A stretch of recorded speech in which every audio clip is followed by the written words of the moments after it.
Bonjour à toutes et à tous. Mon nom est Luc Desjardins de l'Église Bonne Nouvelle de Sainte-Terre. J'espère que vous vous portez bien malgré cette période de confinement en raison du COVID-19. Merci de prendre le temps de visionner cette courte capsule vidéo qui, j'espère, sera pour vous une source d'encouragement. Et puis pour les gens qui fréquentez l'Église, j'aimerais simplement vous dire que j'ai vraiment hâte de vous voir et qu'on puisse à nouveau se réunir ensemble. Donc je vous encourage à prier pour ceux qui nous gouvernent, à prier pour notre communauté et de continuer à prier les uns pour les autres, rester en contact via le téléphone, via les moyens technologiques que nous avons à notre disposition. Donc, vraiment, prenez soin les uns des autres. Aujourd'hui, j'aimerais discuter avec vous de l'impact positif de la générosité dans la vie de celui ou de celle qui la pratique au quotidien et les effets qu'elle a sur sa communauté. Donc, les effets incalculables de la générosité, c'est vraiment le thème d'aujourd'hui.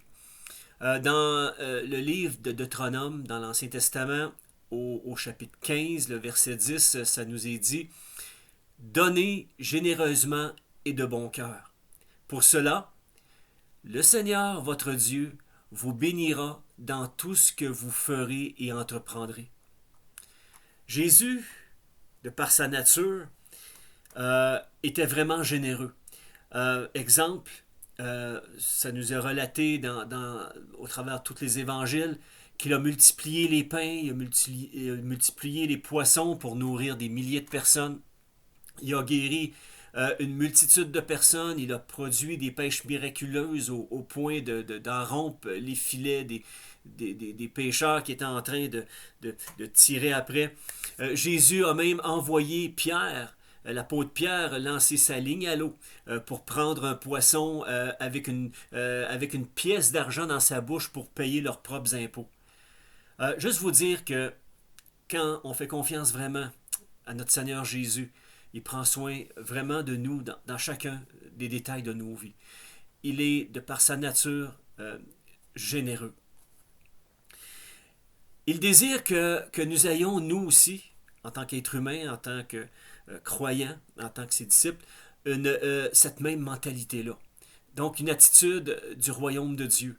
Être généreux, c'est de manifester l'une des qualités de Dieu. C'est être une manifestation de sa nature et de son caractère. Dieu est de par nature généreux.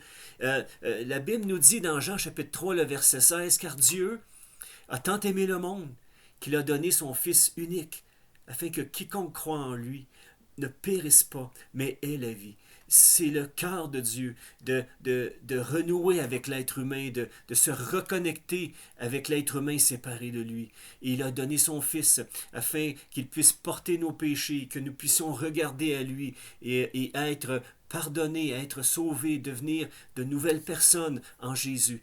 Dans notre culture occidentale, l'intérêt personnel passe souvent en premier, le fameux réflexe du chacun pour soi. C'est très fort. Il y a pour plusieurs personnes une recherche effrénée d'accumuler des richesses, l'argent, des biens matériels. Puis il y a quelqu'un qui a dit un jour, ce que l'on amasse pour soi, nous ne pouvons pas l'amener dans l'au-delà. Dieu voit les choses d'une manière vraiment différente de ce que nous les voyons nous-mêmes. On pourrait même paraphraser le texte que je vous ai cité tantôt dans Deutéronome 15.10 qui dit de cette façon « Donnez librement et spontanément, ne soyez pas avares. Votre attitude dans ce domaine déclenche la bénédiction de Dieu sur tout ce que vous faites, sur vos travaux et vos entreprises. » J'aimerais vous dire que la générosité, le fait de donner, c'est un principe qui est spirituel, qui est universel, qui découle directement de la nature même de Dieu. C'est un principe du royaume de Dieu. J'aimerais vous poser deux questions aujourd'hui.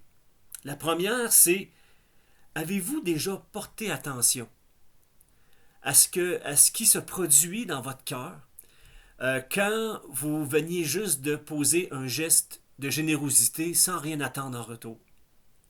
Est-ce que vous êtes déjà attardé à ce que ça produisait en vous? Deuxième question, qu'est-ce qui peut motiver une personne à se départir, à déployer au profit d'une autre personne de son temps, de ses talents, de ses capacités, des actes de gentillesse au quotidien, de se départir d'un objet, d'une partie de ses ressources financières pour partager avec ceux qui ont réellement besoin, de se départir des choses de soi-même, de sa propre vie. Même si ces choses dont nous pourrions avoir besoin pour notre propre avantage ou notre propre survie, nous les partageons quand même. Qu'est-ce qui peut motiver une personne à agir avec générosité? Ben, la réponse que j'ai trouvée, au mieux de ma connaissance, s'appelle l'empathie. L'empathie, c'est cette habilité, c'est cette sensibilité de se mettre dans les bottines de l'autre personne, d'une autre personne. C'est de ressentir ce qu'elle ressent, de décoder ses intentions et ses motivations. L'empathie, c'est cette générosité. L'empathie et la générosité, excusez-moi, sont vraiment indissociables l'une de l'autre. Elles se nourrissent, je dirais, l'une par rapport à l'autre. Donc, pour moi, c'est réellement de l'amour en action. La générosité, l'empathie, c'est de faire aux autres ce que nous aimerions qu'ils nous fassent à nous. Donner avec générosité devrait être quelque chose qui est en constante évolution dans notre vie, qui devient naturel en nous. Quand nous laissons le Saint-Esprit développer cette qualité en nous, de se mettre, c'est-à-dire de se mettre à la place des autres dans leur situation de détresse, c'est là que grandit en nous cet aspect de la générosité, d'avoir un cœur généreux qui s'élargit avec le temps. La générosité est donc un principe de vie qui apporte un réel bonheur aux gens qui la pratiquent au quotidien avec des gestes de gentillesse. Donner sans rien attendre en retour apporte une joie réelle dans notre cœur. C'est un pur bonheur qui est généré en nous. Donc, je donne pour être moi-même un élément qui va faire la différence dans la vie de quelqu'un. Et ça devrait être ça, le but de la générosité, avec un motif pur, avec le bon motif, c'est de faire la différence dans la vie des autres, positivement. Donc, plus j'ouvre mon cœur pour être généreux, et plus Dieu déverse ses bénédictions en moi, et ça, dans tous les aspects de ma propre vie, dans toutes les dimensions de ma vie. Si je donne uniquement avec l'intention de recevoir en retour, ma motivation est mauvaise. Je dois donner pour bénir et non pour être béni. Et si je continue à donner davantage, Dieu va faire en sorte que sa générosité vienne surpasser la mienne. La Bible, elle est remplie de promesses directement reliées à la générosité. Dieu dit que si vous lui faites confiance et que vous donnez généreusement, il bénira votre vie, il bénira vos biens, votre santé, votre famille, votre carrière, votre temps, votre présent et votre futur. Pourquoi? Afin que votre vie serve à édifier les autres au travers de votre propre vie.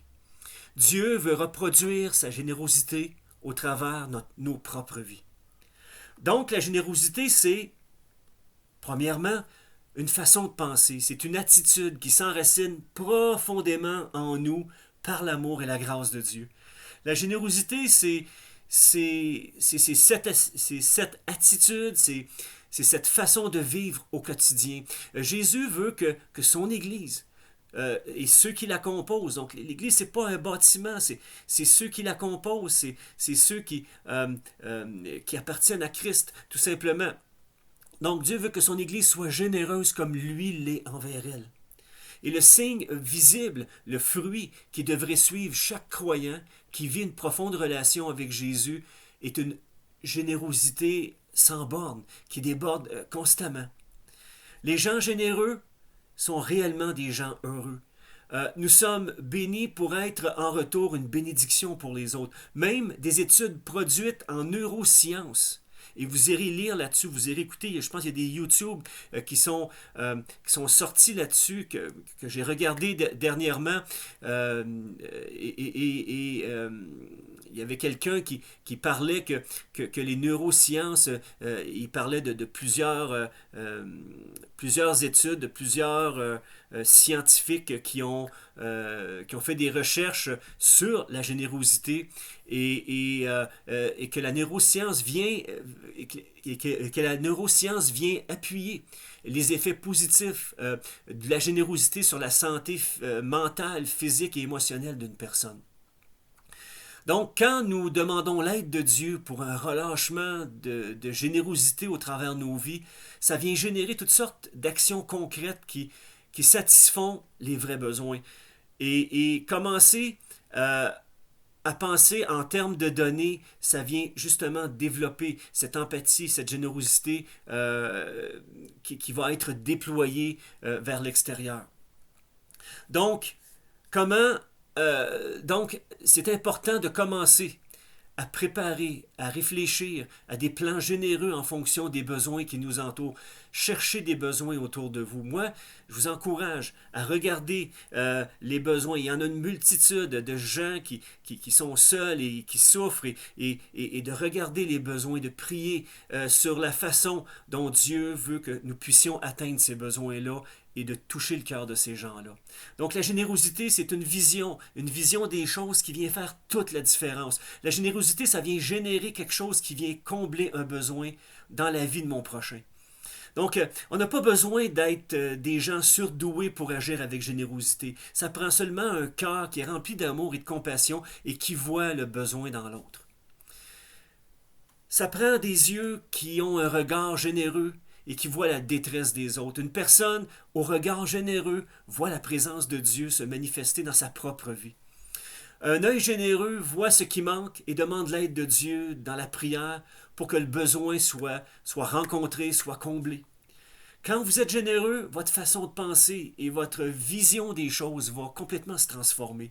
Une personne avec un cœur généreux a un impact profond sur sa famille, sur son église, sur sa ville, et il peut même toucher au-delà de l'imaginable.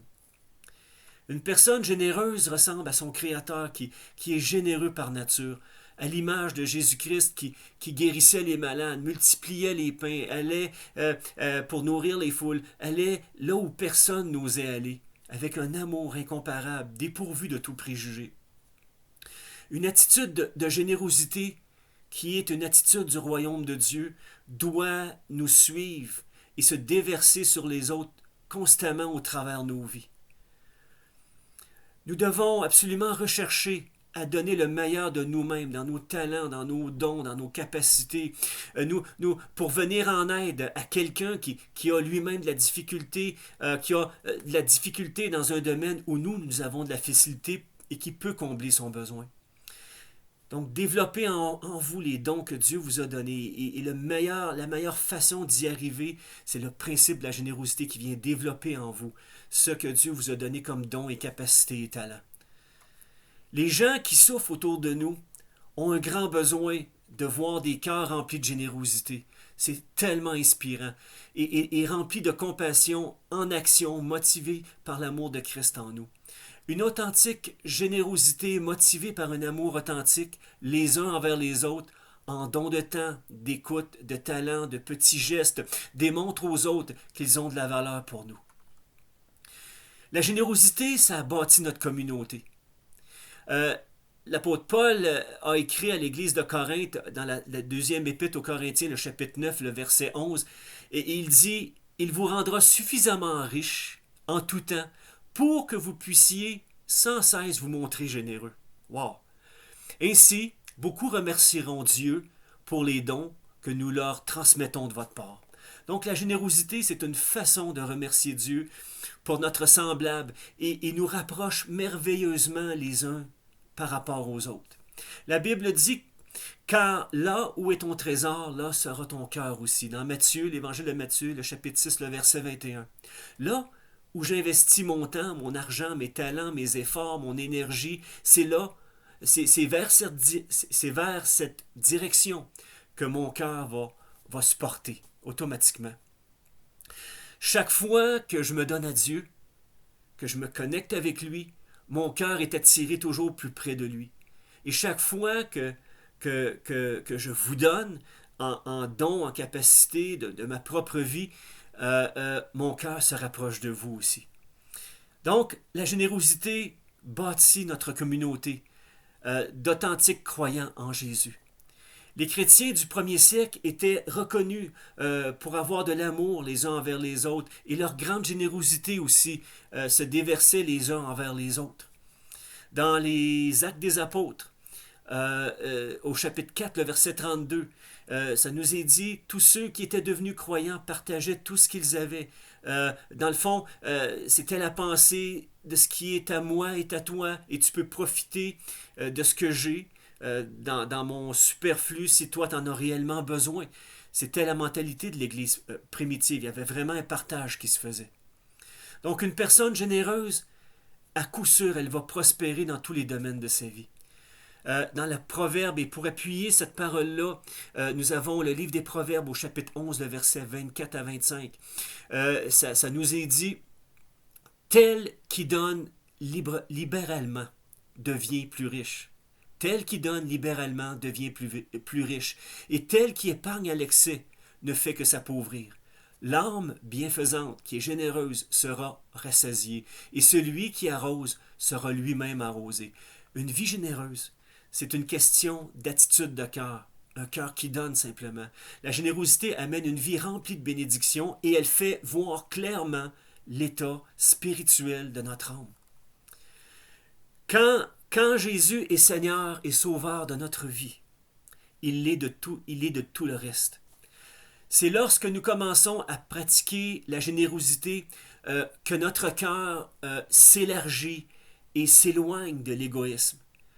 Dans le même épître que je vous ai mentionné tantôt, dans l'épître de Paul, au chapitre, le deuxième épître de Paul aux Corinthiens, le chapitre 8, le verset 14, ça nous est dit, en ce moment, il dit, écrit noir sur blanc, en ce moment, vous êtes dans l'abondance et vous pouvez venir en aide à ceux qui sont dans le besoin. Puis, si vous êtes un jour dans le besoin et eux dans l'abondance, ils pourront vous venir en aide. C'est ainsi qu'il y aura égalité. Dans Luc, le chapitre 6, le verset 38, ça nous est dit, l'évangile de Luc, « Donnez aux autres, et Dieu vous donnera. On versera dans la grande poche de votre vêtement. » Moi, c'est la grande poche de ma vie. Une bonne mesure, bien serrée et secouée, débordante. Dieu mesurera ses dons envers vous avec la mesure même que vous emploierez pour les autres. Par-dessus tout, je veux être généreux dans ma reconnaissance, dans mon adoration et dans mes louanges envers Dieu, envers mon Père céleste. Quand l'attitude de générosité s'enracine de plus en plus en nous, il y a un réel bonheur qui vient remplir toute notre existence. Et si ce bonheur jaillit comme une fontaine hors de notre cœur, ça permet de l'exprimer et de le déverser sur nos semblables et de partager avec eux simplement.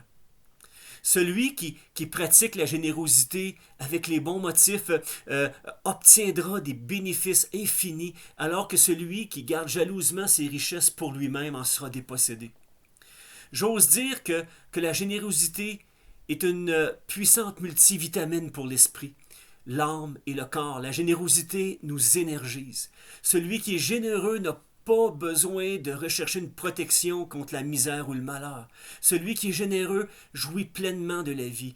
Pour celui qui garde tout pour lui, il y a un proverbe qui dit « Tout ce qui n'est pas donné est perdu ». On ne pourra pas emmener dans l'au-delà. On ne pourra pas emmener dans l'au-delà nos richesses terrestres. Ce qu'on va pouvoir emmener dans l'au-delà, c'est le bien et le partage et la générosité que nous aurons eue envers les autres. Dans un acte de générosité, le motif du cœur est vraiment fondamentalement le plus important et plus important que l'action elle-même. Mieux vaut donner un petit présent ou poser un petit geste avec une pure intention que faire un gros don avec un motif d'en retirer une gloire pour soi-même. J'aimerais terminer avec ceci. La générosité a des conséquences positivement merveilleuses. Quelles sont ces conséquences-là? Le cœur, premièrement, s'élargit et s'éloigne de l'indifférence. Ensuite, la générosité devient un antidote qui nous soigne de l'égocentrisme. La générosité, ça devient contagieux et améliore nos relations. La générosité nous rapproche les uns par rapport aux autres. L'avantage le plus évident, je dirais, de la générosité est ce que l'autre peut recevoir et en être édifié avec. Plusieurs rêvent au travers de la générosité, au travers de dons. Plusieurs rêves deviennent possibles quand il y a une générosité abondante. Dans l'évangile de Matthieu, au chapitre 6, le verset 19, ça nous est dit « Ne vous amassez pas des richesses dans ce monde où elles sont à la merci de la rouille, des mythes qui rongent, ou des cambrioleurs qui percent les murs et dérobent. Amassez-vous plutôt des trésors dans le ciel, où il n'y a ni rouille, ni mythes qui rongent, ni cambrioleurs qui percent les murs et dérobent. Car là où est ton trésor, là sera ton cœur. » Je termine avec cette parole. Et ensuite avec un mot de prière. Dieu nous a donné tout ce qu'il avait de plus précieux, c'est-à-dire son propre Fils, Jésus-Christ, pour le pardon de nos fautes et le don de la vie éternelle qu'il nous accorde ou qu'il peut accorder à ceux qui donnent leur cœur à Jésus. Qu'en retour, nous puissions qu'en retour, nous puissions lui donner toute notre vie en le laissant pleinement régner sur nos cœurs. Donc, Père éternel, je veux te remercier pour ton amour, pour ta grâce, pour du fait que tu prends soin de chacun de nous. Que ton cœur, c'est que tous soient sauvés et parviennent à la vie éternelle. Et Seigneur, que tu nous as donné le moyen par Jésus-Christ, par sa mort sur la croix, par sa résurrection, tu nous as donné la vie en Jésus, que chaque être qui vient à toi et reconnaît son éloignement de toi, reconnaît ses péchés, qu'il est pécheur et qui demande pardon pour ses fautes. Seigneur, tu lui pardonnes gracieusement. Seigneur, tu nous fais grâce de nos fautes et Seigneur, tu fais de nous de nouvelles personnes. Au lieu d'avoir des cœurs de pierre, tu fais de nous des gens avec des cœurs de chair, sensibles les uns aux autres et sensibles à ta présence et ce désir de te connaître. Donc Seigneur, je te remercie pour ce partage et merci de toucher les cœurs qui l'ont entendu. Amen. Que Dieu vous bénisse et à la prochaine capsule.